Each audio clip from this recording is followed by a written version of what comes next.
You know about vibration? Pretty much. You understand that law of attraction is the engine that manages all of this, and that it is tuned to vibrational frequencies? Do you understand that everything has a vibrational frequency? Do you understand that your manifestations that will soon manifest have vibrational frequencies? And that if before it manifests, you achieve vibrational harmony with the frequency of it, then it comes to you faster. Do you understand that abundance has a vibrational frequency? Yeah?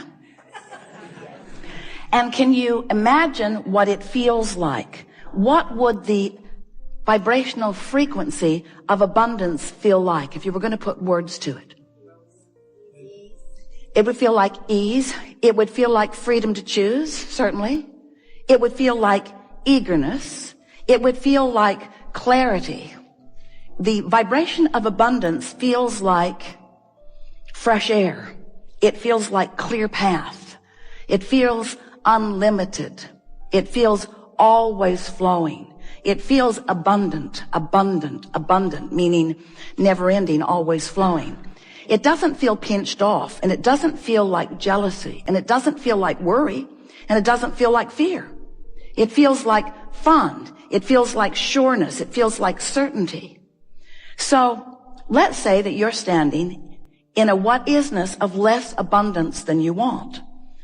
If you can take your attention away from your perceived manifestation of not enough, and you can focus upon something else that feels like fun, or something else that feels unlimited. In other words, you can use subjects other than the subject of money, which may feel like not enough every time you think about it.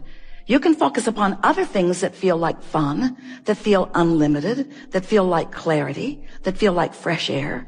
You can practice the seed vibration of abundance by staying off the subject if the subject calls something different from you. You see what we're talking about? A while back we said, if you're working on abundance, if abundance is something that is important to you, then take money out of the equation. Because there is so much abundance that is abundantly around you that you can tune yourself to the frequency of that. What's something else you want? Usually it falls into a handful of categories. You want money. You want a lover. You want someplace really great to live. You want a body that feels good. So let's say that your intent is for a lover who isn't there. A lover. What does a lover feel like? What does it feel like? What does being in love, what does a lover feel like? What's it feel like? Exhilarated, high. Feels happy, feels high, feels Loving. Appreciation. Fun. pretty damn good. Feels like well-being, feels like homecoming, feels like security, feels like appreciation, feels like being appreciated, feels effortless, feels like ease, feels natural, feels like desire. In other words, if you can get to the general vibrational reason behind what you want, which is why do I want it? The question, why do I want this thing will bring to you. Then we know you can begin practicing the vibration of the manifestation that is coming. Now here's the thing that we know that often you don't know that we so want you to know, and that is that everything you've asked for is coming. And the only question is, how long are you going to keep yourself from it? Do you understand that there is abundance immeasurable, abundance not recognizable by most of you, abundance not yet experienced, let's just put it that way, by most of you, abundance for you, vibrationally queued up, and that all you've got to do, the only thing you've got to do is to practice the vibration of it, and it makes its way to you in so many different life-giving, fun ways. But you got to practice the vibration of it. And that's what trips humans up. We love you very much. You know what's coming next. But you don't, for the most part, practice the vibration of what's in your vortex. You practice the vibration of what's already manifested. And what's already manifest is a puny comparison to what's available to you. We have one small story to tell you, and we think it lays the basis of everything that we're going to be talking today really well for you. So imagine that you're standing here as your point of attraction, and that law of attraction is going to help you rendezvous with everything that is vibrationally active within you. So it's like there's a pipeline between you and what you've been thinking about, wanted and unwanted. So we call this pipeline the path of least resistance, because as you think about it, you offer a thought that opens the pipeline. A thought that you hold for as little as 17 seconds is powerful enough. But once you cross the 17-second mark, we're not kidding you. This is precise. Another thought like it joins it. That thought's more powerful. So the path of least resistance between you and what you're thinking about is that much more.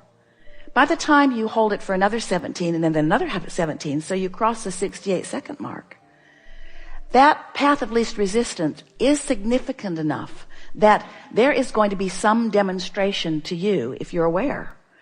The demonstration will come, you might miss it, but there's going to be some demonstration of the pathway you've laid.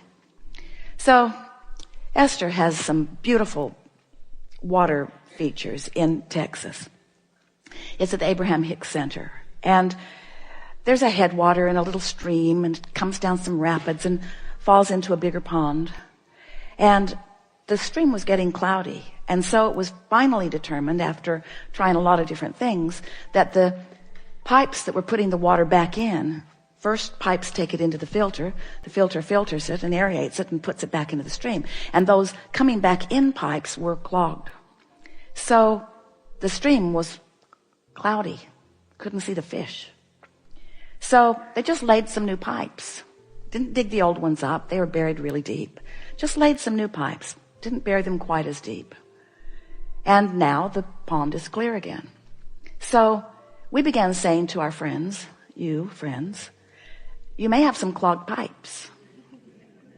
Because if you're asking for things that aren't coming, it may be that you've got some clogged pipes. So it was a sort of fun analogy to play with.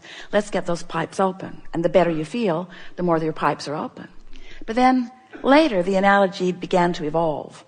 And Esther heard us say, as she's listening back on one of the recordings, that those pipes closed up from neglect. And something about that just jumped out to her. And so she sat and wrote with us. She's working on a new book. We are writing. It's called The Grid, which really is the label that we're giving to what your point of attraction is. What are you doing? It's like a grid or a framework that's filling in with the details. But what are you vibrationally building? What grid have you established that is filling in with all of the details?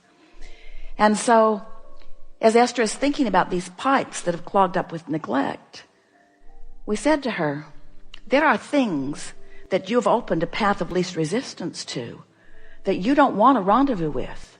So why not let those pipes close up from neglect, lack of attention? And there are those things that you really want to establish a pathway to, a path of least resistance to. So why not keep those pipes open by attention? So we just want to say to you, in the simplest way, you heard that so completely, that any time you're opening a path that's leading to something that you do not want, every time, no exceptions, you feel negative emotion. And every time you're opening a path that's leading you to something you do want, every single time, no exception, you feel positive emotion. We have enjoyed this interaction immensely. There isn't anything you need to know. If you are accepting that you are a vibrational being, and most of you are, there's not a shred of evidence to the contrary of anything that we speak, so accept it. Oh, that doesn't work, does it? Life will show you. Life will show you. So if you accept that you're a vibrational being, and if you accept that you're constantly emitting these vibrations, and that these vibrations, which are the same thing as your thoughts or your interests, past, present, or future, whether you're observing it or imagining it or remembering it, you're thinking about it. And if you're doing any of those things, you're offering a vibration, and if you're offering a vibration, then you're carving out a path of least resistance. So we began explaining to Esther that you've got 17 seconds to go down the wrong path a little bit.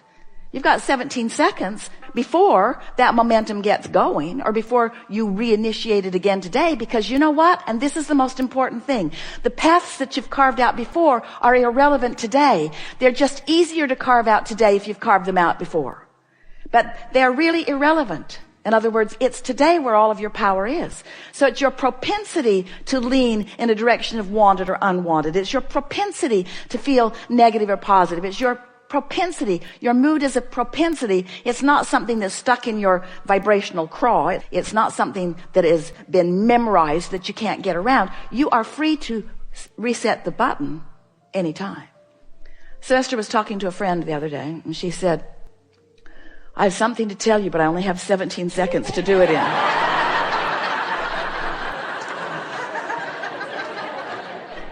And we said, well, you've captured the spirit of what we've been talking about to some extent, but that wasn't exactly what we had in mind.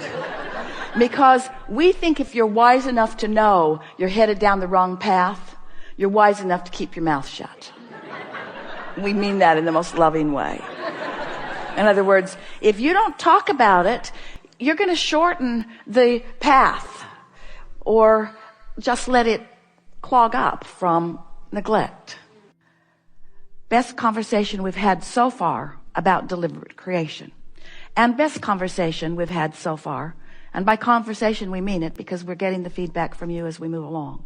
Best conversation we've had so far about what allowing is. Best conversation we've had so far about what the vortex really is. Best conversation we've had so far about what contrast provides for you. And best conversation we've had so far about how you stand eternally in a place of evolution. And since that is true, it's time for you to stop taking negative score about where you stand, because where you stand is perfect. And friends, there is nothing that you cannot be or do or have. You just have to identify it. So how often do you say, I'd like to have that. I would like to have that. But, and what are the valid, by your perspective, reasons for the alternate thought that you are inserting? But I don't have time. As you argue for your limitations, or as you point out in further defensiveness that it isn't done yet, that's the thing you're doing that's practicing the vibration that's slowing the momentum, you see. So we know that words don't teach. Strange that we offer so many. And we know that you can only hear what you're vibrationally up to speed with. But it is our knowing that a whole lot of you are vibrationally up to speed with this conversation that we're having right now. There is nothing that you cannot be or do or have. We just want your heart to sing in the identification of it.